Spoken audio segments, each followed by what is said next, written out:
Hello and welcome to the Meta YouTube channel and to this video on the fundamental philosophical underpinnings of why. And so what I want to be able to explain today in this video is that of the fundamental reason and the ideal of why I use Obsidian in the first place as a tool for self-knowledge. So I think it's really important for us to make very clear the implicit to the explicit, to really bring forth the reason, the primary reason, the ideal, the trajectory to which growth should be headed in terms of the reflections and journaling and mental content that we put inside our vault, because I see my Obsidian vault fundamentally as a communion between my physical and my digital brain, my Obsidian vault and my physical brain. And the main idea here is that the quality of your vault is way more important than the quantity of your vault. So I would much rather have a vault. I would much rather think in a way that is qualitatively better than quantitatively better,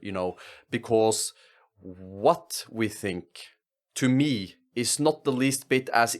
interesting as actually why we think and how we think. And this goes to the point of ameliorating some of the damage that had been done unto me, unfortunately so, by the society and culture at the time at which I went through that system. Because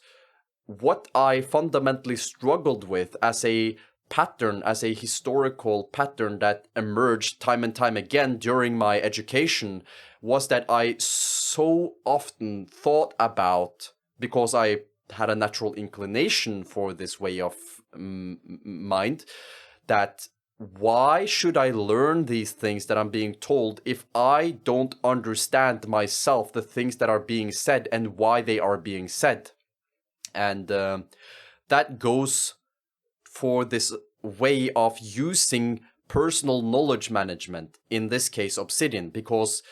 why you think the things that you think and why you do, metacognitively speaking,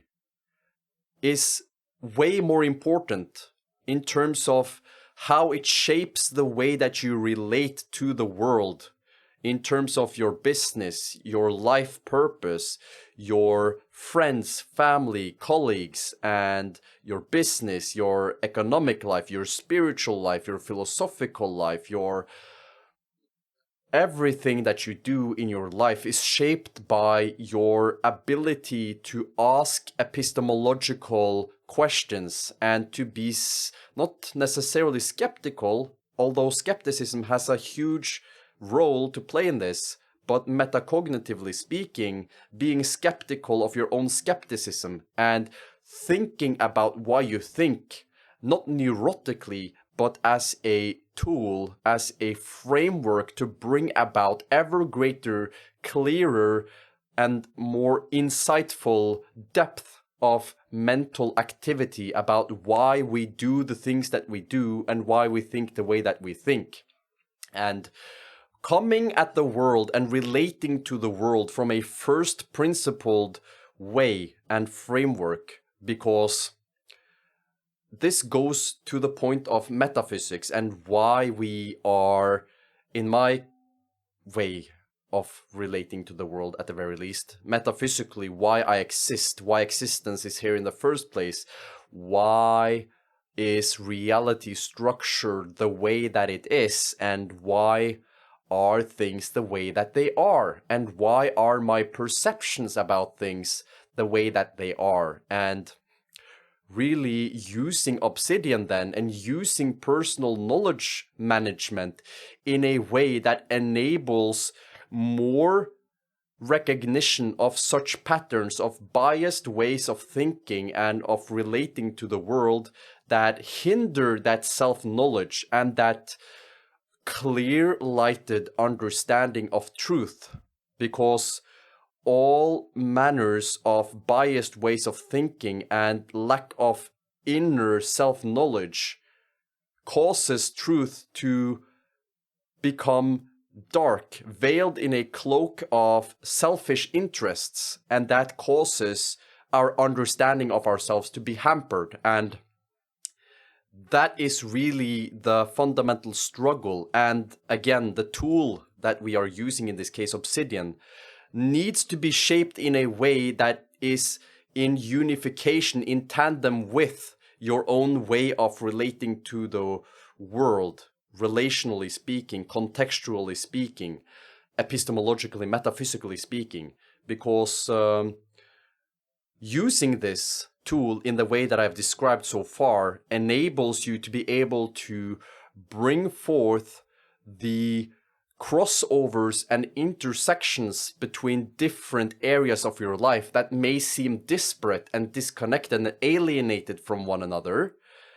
and to use Obsidian as a personal knowledge management tool of philosophical and spiritual basis for the unification and merging, the suffusion and gluing together of those seemingly disparate areas of your life together into one whole, a holistic framework. And one way of viewing this vital necessity of asking why as a habitual, tendential way of becoming clear of your own patterns of thinking and your own biases lies in that why is like a circle. Think of why as a circle that you constantly, throughout the 24 hours in a day, the 7 days in a week, and a month and a year, that you continually ask why over and over again in a circle as a driving, propelling force, the engine of self-knowledge, but that the shape of the circle of asking why over and over again doesn't actually change its geometrical foundations, but rather expands in circumference such that you create the internal space within your mentality to shape yourself and morph and to be like water, such that you can incorporate other ways of viewing the world, other perspectives, other modalities of viewing the world, and doing so in order to find those intersections of different perspectives of truth in a kind of multi-perspectival way, a multi-perspectival fashion, such that we can more clearly and better be able to get the insight of self in order to improve ourselves as human beings, in order to become more conscious and loving